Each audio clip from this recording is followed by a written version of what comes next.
할렐루야!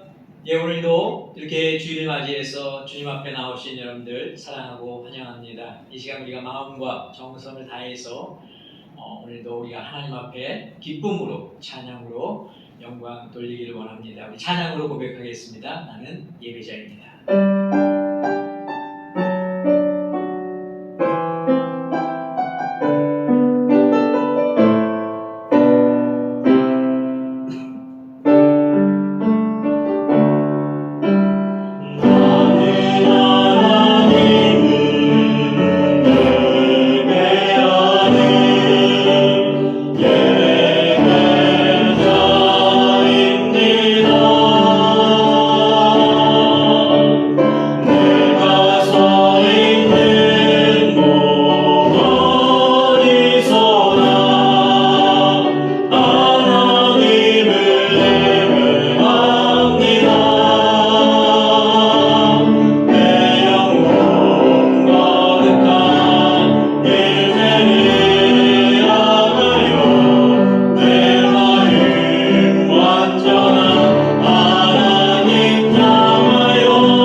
사도신경으로 신앙 고백하시겠습니다. 나는 전능하신 아버지 하나님 천지의 창조주를 믿습니다. 나는 그의 유일하신 아들 우리 주 예수 그리스도를 믿습니다. 그는 성령으로 잉태되어 동정녀 마리아에게서 나시고 본디오 빌라도에게 고난을 받아 십자가에 못 박혀 죽으시고 장사된 지 사흘 만에 죽은 자 가운데서 다시 살아나셨으며 하늘에 오르시어 전능하신 아버지 하나님 우편에 앉아 계시다가 거기로부터 살아있는 자와 죽은 자를 심판하러 오십니다. 나는 성령을 믿으며 거룩한 공교회와 성도의 교제와 죄를 용서받는 것과 몸의 부활과 영생을 믿습니다. 아멘.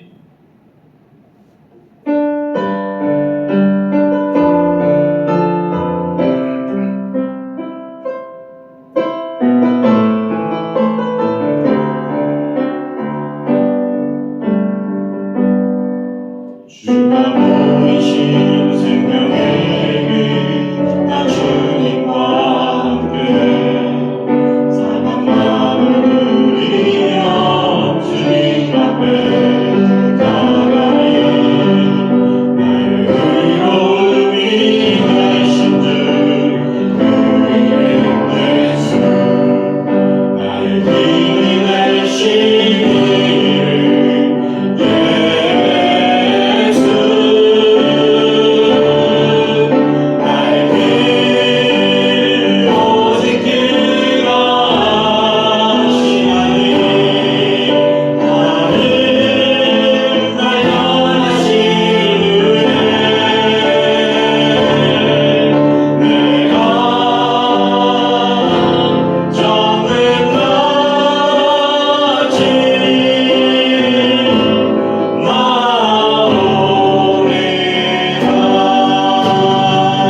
오늘 우리에게 주시는 하나님의 말씀은 출애굽기 16장 2절에서 4절 말씀, 그리고 마태복음 20장 1절 8절에서 14절까지 이렇게 두 군데로 나눠서 보겠습니다.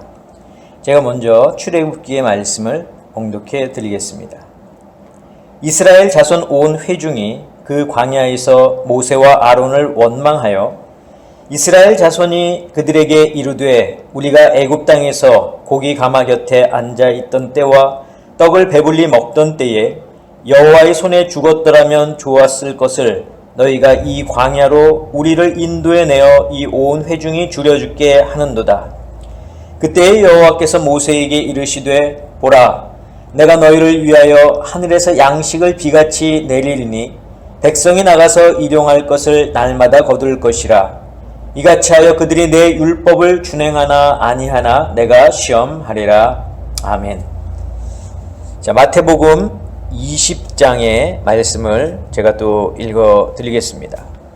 전국은 마치 품꾼을 얻어 포도원에 들여보내려고 이른 아침에 나간 집주인과 같으니, 저물매 포도원 주인이 청지기에게 이르되 품꾼들을 불러 나중 온 자로부터 시작하여 먼저 온 자까지 삭슬 주라 하니, 제11시에 온 자들이 와서 한 데나리온씩 받거늘 먼저 온 자들이 와서 더 받을 줄 알았더니 그들도 한 데나리온씩 받은지라.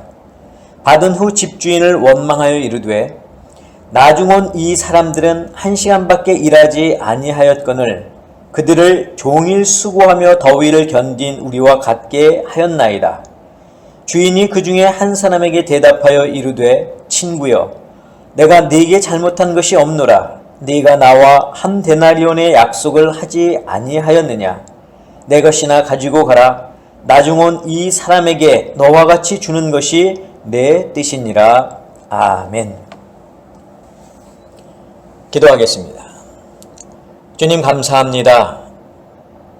오늘도 주님의 거룩한 날을 저에게 허락하여 주셔서 우리의 몸이, 우리의 마음이 주님을 향하게 하시고 이 온전하신 주일을 통하여 주님 앞에 찬양과 경배로 예배를 드리며 또한 귀한 말씀을 듣게 하시는 것을 감사합니다. 주님, 오늘도 주시는 그 거룩하신 말씀에 순종할 수 있는 저희들 될 수 있도록 도와주시고 살아계신 하나님의 음성을 듣는 귀한 이 시간이 될 수 있도록 저희들 가운데 역사하여 주시옵소서. 예수 그리스도의 이름으로 기도하옵나이다. 아멘. 지난 한 주간도 여러분들 잘 보내셨습니까? 항상 우리가 믿는 자들로서 이 어려운 때 여러분들 서로 기도하고 또 안부 묻고 우리가 또 말씀 듣고 또 말씀에 따라서 항상 실천하며 나아가는 저희들 모두가 되실 수 있기를 간절히 원합니다.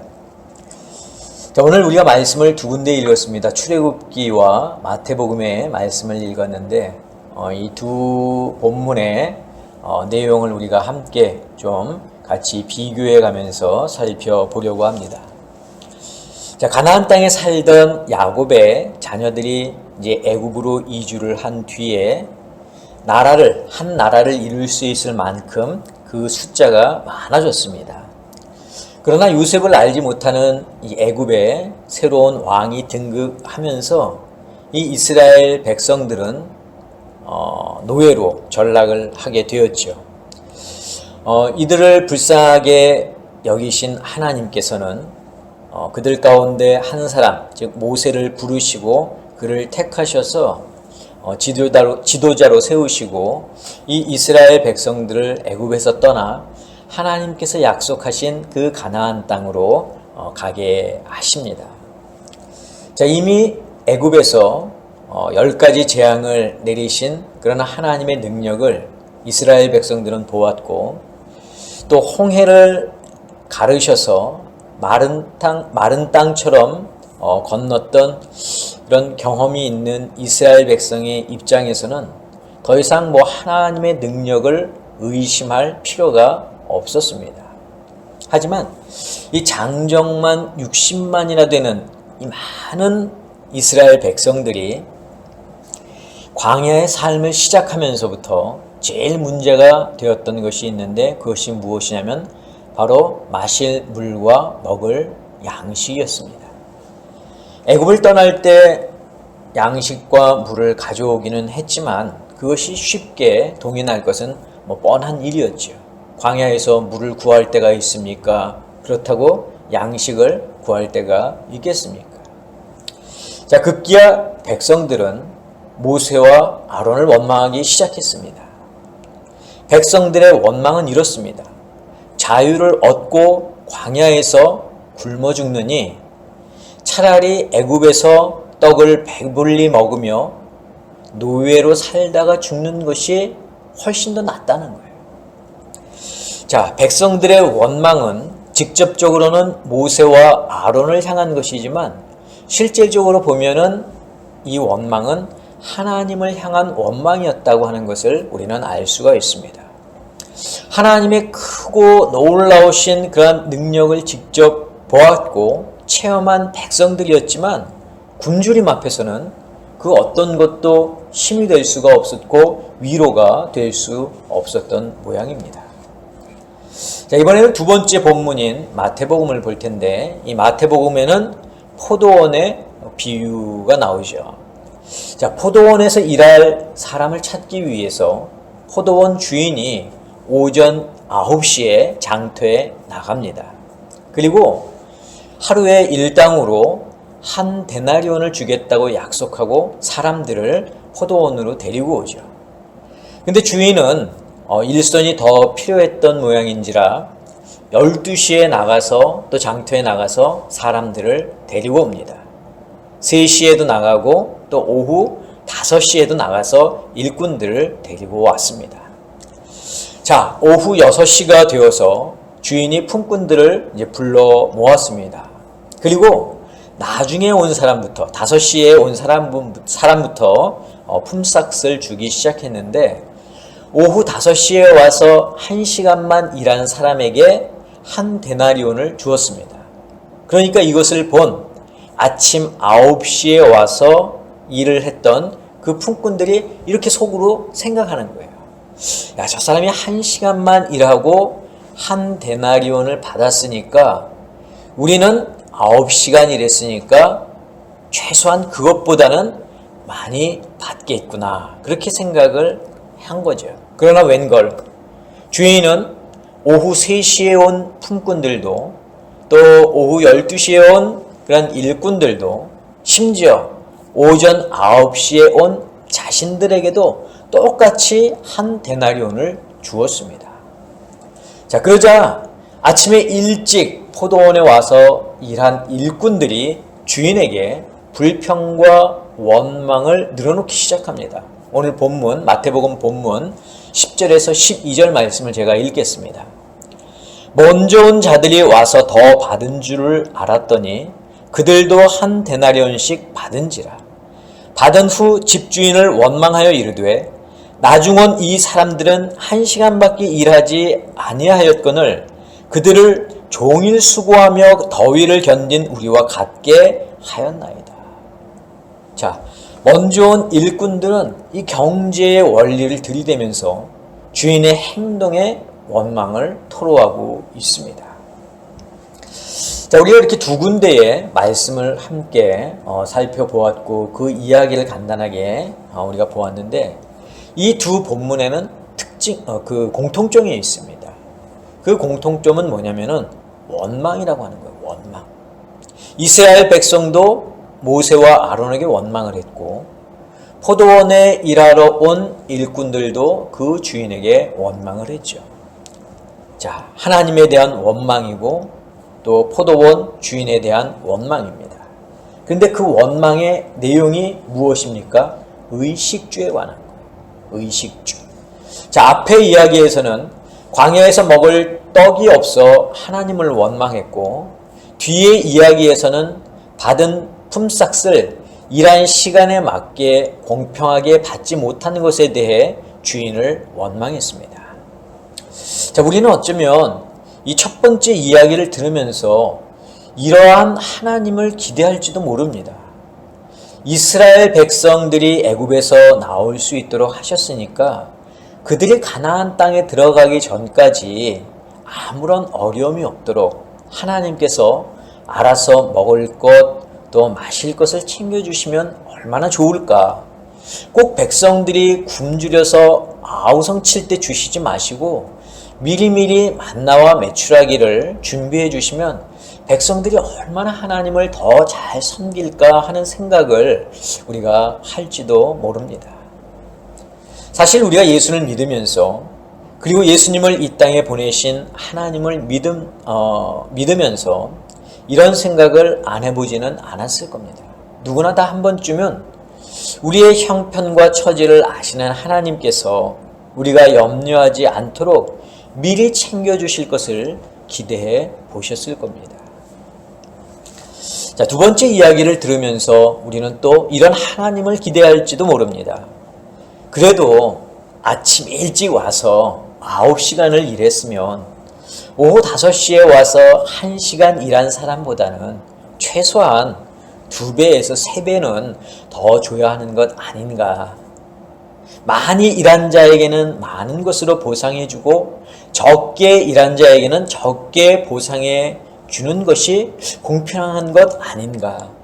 아무리 똑같이 일당을 한 데나리온으로 약속했다고는 하지만 더 많이 일한 사람에게 품삯을 조금 더 얹어주면 그 사람이 기분이 좋아서 얼마나 기분이 좋아서 돌아갈까 하는 이런 생각을 우리가 할지도 모른다는 거죠.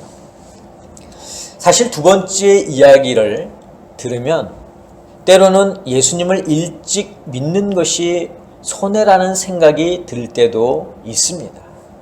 나는 예수 믿고 착하고 선하게 살려고 애쓰고 수고하는데 예수 믿지 않고 세상에서 자기가 누리고 싶은 것 다 누리고 또 즐기고 싶은 것 다 즐기다가 마지막에 느지막하게 예수를 믿는다고 한다면 이미 예수를 믿는 우리들로서는 뭐 어떻게 보면 참 억울한 일이다 이렇게 생각이 들 수도 있겠죠.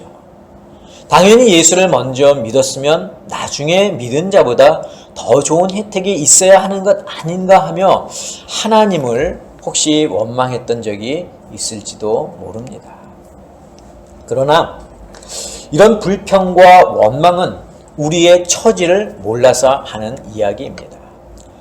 개구리가 올챙이적 생각 못한다란 말처럼 과거에 우리가 어떤 존재였는가를 안다면 우리는 감히 하나님 앞에 원망을 할 자격이 없습니다. 자, 첫 번째 이야기에서 이스라엘 백성은 어떤 존재였습니까? 노예였습니다. 자유라고는 가질 수 없는 매일같이 노역에 시달려야만 했던 애굽의 노예였습니다. 그런데 그들에게 자유가 주어진 것입니다. 지금까지는 애굽을 위해서 저희들이 살았다면 이제는 자기 자신을 위해서 살아갈 수 있는 자유가 생기게 되었다는 것이죠. 자, 두 번째 이야기에서 오전 9시에 온 품꾼은 어떤 존재였습니까? 하루를 일해서 하루를 먹고 사는 사람들이었습니다. 만약 그날 포도원 주인이 그들을 거두어 주지 않았다면 그날 아무 일도 하지 못했을 사람들입니다. 그런데 그들에게 일할 수 있는 기회가 생긴 것이죠. 그러나 이스라엘 백성도 품꾼도 자신에게 주어진 자유와 일할 수 있는 그 기회를 생각하지 못하고 왜 먹을 것이 없느냐? 왜 나는 저 사람보다 더 일했는데 이것밖에 안 주냐 하며 하나님과 주인을 원망한다면 하나님의 입장에서는 정말 어처구니가 없는 일일 것입니다. 그런데 이스라엘 백성이 자유를 얻고 품꾼이 일할 수 있는 기회를 얻었다는 것은 겉으로 드러나는 이야기일 뿐 우리는 이 두 이야기 속에서 감추어진 것을 발견할 수 있어야 합니다. 그것은 바로 인간을 향한 하나님의 구원입니다. 자, 하나님께서 이스라엘을 애굽에서 데리고 나오신 이유는 단지 그들에게 자유를 주시기 위함이 아닙니다. 인간을 향한 구원의 도구인 제사장 나라로 삼으시기 위함이죠. 포도원 비유에서 주인이 품꾼들에게 주기로 한 한 데나리온은 품삯이 아니라 구원입니다. 아침에 일찍 온 품꾼도 오후에 늦게 온 품꾼도 똑같이 구원을 받은 것입니다. 구원은 전적인 하나님의 은혜입니다. 누구는 더 받고 누구는 덜 받고 하는 것이 아닙니다. 자, 이들은 모두가 하나님께서 허락하신 구원을 받았습니다. 그런데 이들이 하나님을 원망한다면 그것은 자신이 받은 구원이 뭔지 몰라서 하는 행동입니다. 사랑하는 성도 여러분, 우리의 지난 과거의 모습을 한번 기억해 보시기를 바랍니다. 하나님의 사랑과 하나님의 은혜가 없었다면 우리는 영원히 이 세상에서 죄의 노예로 살았을 것입니다. 영원한 생명이 있는지, 천국이 있는지, 하나님이 과연 계신지 아무것도 모른 채 우리의 인생을 내 마음대로 즐기며 죄 가운데에서 살았을 것이 뻔하다는 거죠. 그러나 우리가 복음을 듣고 예수를 영접하고 그분이 하나님의 아들이시요 우리의 구세주가 되심을 믿음으로 구원을 받았다는 사실이 얼마나 감사한 일입니까? 예수님이 계시지 않았다면, 하나님의 구원 계획이 없었다면 영원한 죄인으로 살아야 할 우리들이 구원을 받고 하나님의 자녀가 되고 천국을 보장받게 된 사실이 얼마나 감격해야 할 일입니까? 그런데 광야에서 먹을 것이 없다고, 나는 저 사람보다 더 일찍 와서 더 많이 일했는데 왜 똑같이 주냐고 하나님을 원망한다면 그것은 분명 잘못된 행동입니다. 성도 여러분, 구원받은 자들에게 원망은 불필요한 것입니다. 그리스도인의 삶 속에서는 그 어떤 원망도 해서는 안 된다는 것을 꼭 기억하시기를 바랍니다. 자, 성경에 보면 하나님의 구원의 계획을 알지 못했고 그래서 하나님을 원망했던 사람이 또 한 사람 나옵니다. 바로 요나 선지자입니다. 자, 선지자는 하나님의 말씀을 대언하는 사람입니다. 하나님께서 하시는 말씀을 사람들에게 전달하는 그런 역할을 하는 사람이 바로 선지자죠. 그런데 요나서를 보면 하나님께서 이 요나 선지자를 부르셔서 니느웨로 가서 하나님께서 그 성을 멸하실 것을 알리라 하셨습니다. 처음에는 요나가 불순종하죠. 그래서 니느웨로 안 가고 다시스로 도망을 갑니다. 그러다 결국 그 배에서 바다로 던져지고 큰 물고기의 뱃속에서 3일을 지난 후에 결국 니느웨로 향하게 되는데, 하나님의 말씀대로 니느웨 성읍을 다니며 40일 이후에 이 성이 무너질 것이라 예언을 합니다. 자, 그때 이 말을 들은 니느웨 성의 왕과 백성들이 어떻게 합니까? 베옷을 입고 금식을 선포하고 자신들이 악한 길에서 이제는 떠나겠다 하나님께 부르짖죠. 자, 이들의 모습을 보고 하나님께서 니느웨 성을 어떻게 하셨습니까? 그 성에 내릴 심판을 하나님께서 거두셨습니다. 자, 그러자 요나가 하나님께 성을 냅니다. 왜 정말 자신이 어렵게 이렇게 니느웨 성에 와서 하나님의 뜻을 전했는데 왜 그들을 멸하지 않느냐는 거죠. 이럴 거면 왜 자신을 이곳까지 부르셨냐고 지금 요나가 하나님께 불평과 원망을 하고 있습니다. 자, 하나님의 심판이 멸망에 있는 것이 아니라 구원에 있음을 알지 못하면 바로 우리도 요나와 같은 사람이 될 수 있습니다. 이런 의미에서 성도들은 원망하는 그런 자들이 아니라 바로 하나님께 기뻐하고 감사하는 자들이 되어야 됩니다. 사도 바울이 이미 우리에게 한 말씀이죠. 항상 기뻐하고 범사에 감사하라. 자, 우리가 원망하지 않고 기뻐하며 감사한다는 것은 나의 과거를 알기 때문입니다. 우리의 올챙이적 그 시간을 알기 때문이라는 거죠. 우리가 죄의 노예로 살았던 그 때를 알기 때문에 우리가 원망하지 않고 하나님 앞에 기뻐하며 감사할 수 있는 것입니다. 사랑하는 성도 여러분, 지금은 우리가 원망하고 불평할 때가 아닙니다. 모두가 힘들고 어려운 것 다 하나님께서 아십니다. 그러나 그것이 하나님 앞에 원망하고 불평할 일은 아니라는 것이죠. 이럴 때일수록 나를 향한 하나님의 사랑 그리고 하나님의 은혜를 기억할 때입니다. 그래서 불평과 원망이 기쁨과 감사로 변화되어 하나님께 영광을 드리는 그런 삶을 누리는 저희들 모두가 되시기를 주님의 이름으로 간절히 축원합니다.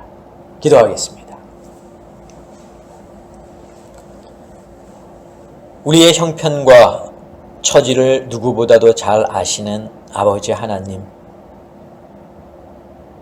비록 지금이 힘들고 어려운 때이지만 우리의 입에서 원망의 소리가, 불평의 소리가 나오지 않는 것은 바로 오늘의 말씀처럼 우리가 과거에 어떤 자였는지를 알기 때문이고, 죄인이었던 우리들을 하나님께서 예수 그리스도를 통하여 우리에게 영원한 생명을 더하여 주심을 알기에 주님, 오늘도 저희들이 원망과 불평이 아닌 감사와 기쁨으로 살아가는 저희들 모두가 되게 하여 주시옵소서.